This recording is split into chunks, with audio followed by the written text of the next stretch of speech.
guys, and today I want to tell you about the dark skies. As a nature photographer, it's easy to think about the glow of spring sunrise or the magic hour before a fiery sunset. However, it is easy to overlook the quality of the night sky in my images and how much my composition changes with the addition of a rich and colorful Milky Way, swirling above, or a clear view of a visitor such as comet Neowise. Stars have always been one of my favorite elements in nature photos. They offer a primordial connection to an universe that is mysterious and grand, connecting our earthly lives to the heavens. Since the earliest recorded history, the night sky has sparked our imaginations and become enchained within our cultures, traditions, artwork, and in later years inspired the development of technology with the hope of reaching beyond our blue marble. With the development of the industrial world, though, we have begun to lose the clarity that thousands of generations of people and wildlife before us have enjoyed. Urban sprawl and discriminate use of lighting have polluted the sky with light. Stars have become fainter, only the brightest planets and constellations cutting through the murkiness of progress. For photographers hoping to capture the magic of the night sky, we must see new places. Dark places are far from the reach of a city, but those places are becoming harder and harder to find. Thanks to conservation groups led by the International Dark Sky Association, we have an opportunity to improve our night skies and recapture ancient magic. In celebrating the night sky not only during this week but all year long, IDA is helping entire cities, communities, and families do their part to help make skies darker. Dark skies benefit more than just the nature photographer, such as myself. They are critical to numerous species of wildlife that also rely on them. Here are some simple steps we can all do that are easy and inexpensive. Change your light bulbs to a dark sky friendly color. The closer the light resembles firelight, that is reddish hue like candlelight, and the farther it is away from a blue or white light, the better it is for the environment. For photographers, we think of this shift in Kelvin or color temperature. Buy light fixtures with the EDA fixture seal of approval logo, but any light that points down toward the group, where it is needed instead of up toward the sky, is an improvement. Even better, use a light fixture that channels the light down and out, versus spreading it wide and up. Turn your lights off before bed.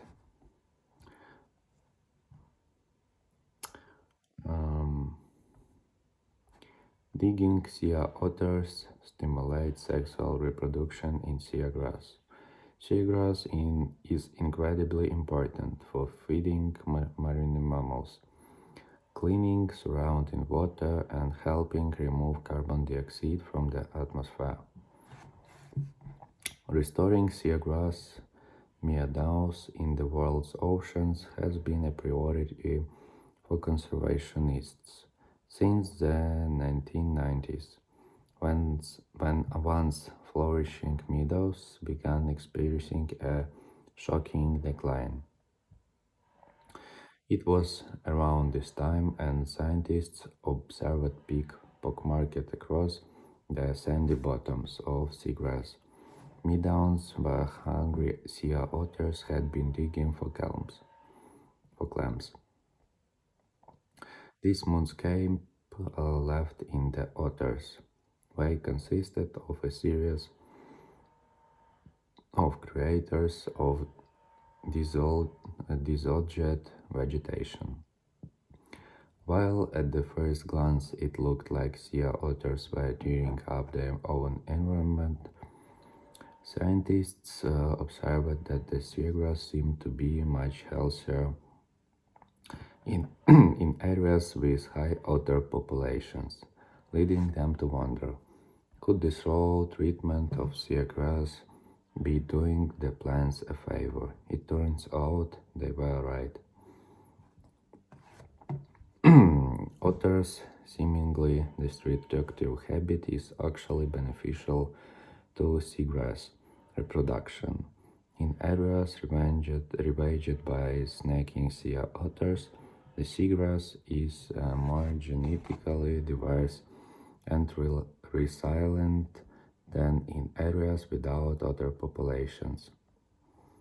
A team of researchers set out to determine the benefits of sea otter disturbance on marine vegetation. In a paper published in Science, scientists found that sea otters simulate sexual reproduction among eelgrass as they dig for calms. Eelgrass can reproduce in two ways: asexually, by cloning itself, or sexually, by producing flowers that get pollinated and produce seeds.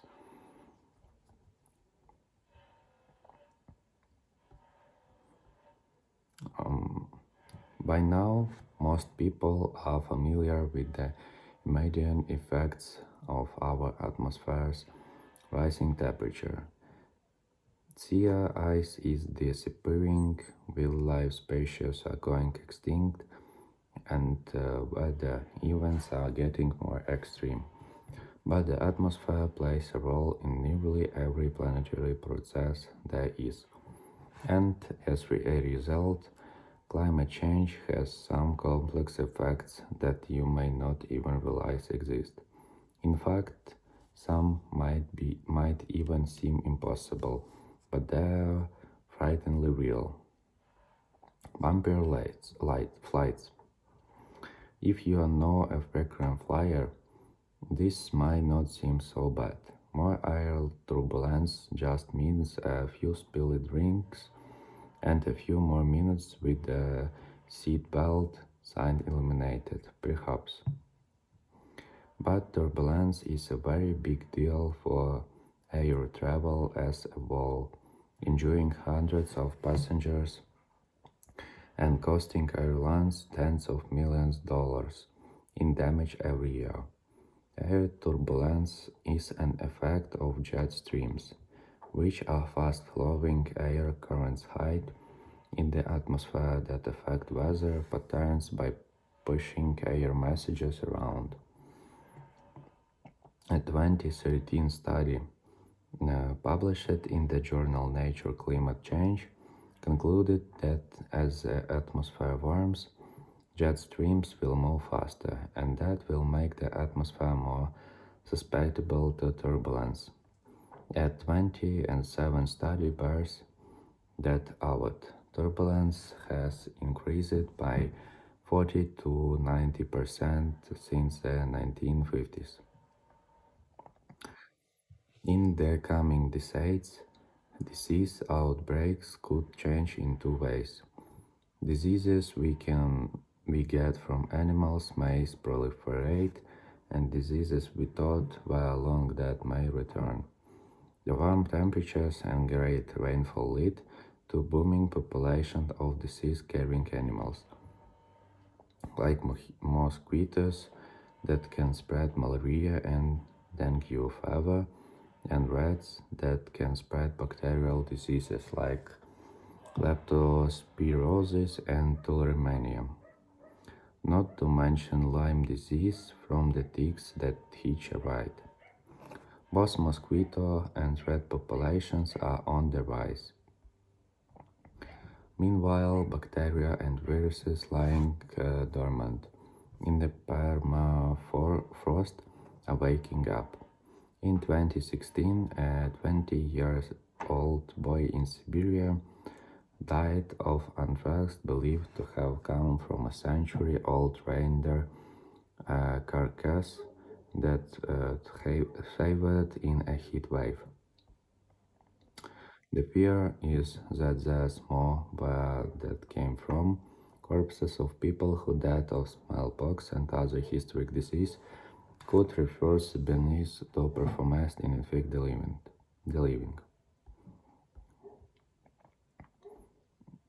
What fat bears and astronauts have in common? The most glutinous reality TV wildlife edition has just come to a dramatic end. The world watched as the bears packed on pounds before they went into their den for the winter. Over the next few months, hidden from all the paparazzi, Fat Bear Week winner, 435 Holly, will slow her breathing down significantly to a fifth of what it is now. Her metabolic rate will be cut in half, and her body temperature will come down around 12 degrees Fahrenheit, lower than normal. While it may seem like the most hedonic thing to do in the winter, snuggle up and emerge as the spring flowers do. It certainly sounds tempting, but apart from lazy Yogi Bear, why do bears actually do this? The mysteries around hibernating bears have intrigued curious children and researchers alike for ages. What is hibernation? What causes it, and aren't bears too big to truly hibernate?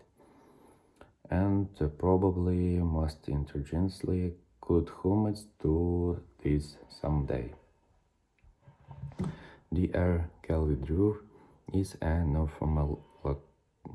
pharmacologist at the University of Alaska Fairbanks who studies hibernation. She is also one of the scientists consulting on the project funded by NASA, looking to put humans into hibernation for spaceflight. For sending people to space, I think our first step is to perfect short-term torpor-like periods in humans, she says. If we can figure this out, we can then try for longer periods. We still have a long way to go before the science fiction dream becomes a reality. But several scientists around the country have been studying hibernation. As understanding slowly develops, one thing that has changed over the years is the definition of the term. Corey Williams at the University of Alaska Fairbanks says, hibernation is a seasonal state of inactivity and suppressed metabolism, during which body temperature drops below levels we would consider typical of non-hibernating, non-torpid mammals. After years of debate, it is now recognized that hibernation is on a spectrum. A huge variety of mammals hibernate, says Williams. This includes a lot of rodents and bats. Approximately half of all mammalian orders include species that hibernate, including primates and carnivores. There is one species of bird that hibernates as well, the common purvill. However, hibernation in bears is different. From small mammals, their body temperature only drops a few degrees and they don't undergo periodic rewarming, says Williams. Different bears do it differently too. Those in Alaska go under for around 6 months, while those in Mexico may even emerge in a few days. Some, like the sloth bear, don't even feel the need to hibernate. In general, mammals that experience lower body temperatures during hibernation, such as chimpanzees and ground squirrels, awoken every few days to raise their body temperature, eat a bit, or urinate. Bears do not emerge for any of those activities. Instead, they live off the fat they have collected during the summer and autumn months and even recycle their metabolic waste. The urea produced is broken down to release nitrogen, among other products, which the bear's body uses to build protein and maintain its muscle mass and organ tissues. For this reason, people around the world have historically killed bears to use a substance secreted from its liver to dissolve gallstones without surgery. The most popular hibernators are probably grizzlies and black bears. They breed from May through July, but embryos are only implanted around December, when the female has already been tending for around a month. Cubs are born around February, tiny, naked, and blind. Spring changes everything. By mid-March, male bears start to emerge, followed by solitary females, and then females with older cubs. Around mid-April or early May, new mothers finally bring their cubs out into the world for the first time. While a lot is now known, Williams says we still do not know exactly what is common between all hibernating animals. There is not an identified hibernation triggering molecule or anything like that in hibernating animals, he says. Animals that hibernate tend to be species that occupy environments that periodically lack resources. Typically, food is hard to access during part of the season, but why some animals can hibernate and others can't is not entirely clear. At the moment, the study of hibernation has ended and continues to contribute significantly to applications in the human world. For example, despite having twice the level of cholesterol as humans, bears do not suffer from hardening of the arteries. They are also able to maintain their bone mass during hibernation, and understanding this could help advance the study of treating people with weak bones. Perhaps one day it will be the key in sending humans far off into space too. In 2011, a 46-year-old woman in South Carolina went to the emergency room, complaining of chills, shortness of breath, and a tingling sensation. Within 12 hours, she was on a ventilator, and in less than 2 weeks, she died. Okay, guys, that's it for today. I wish you a good day and goodbye.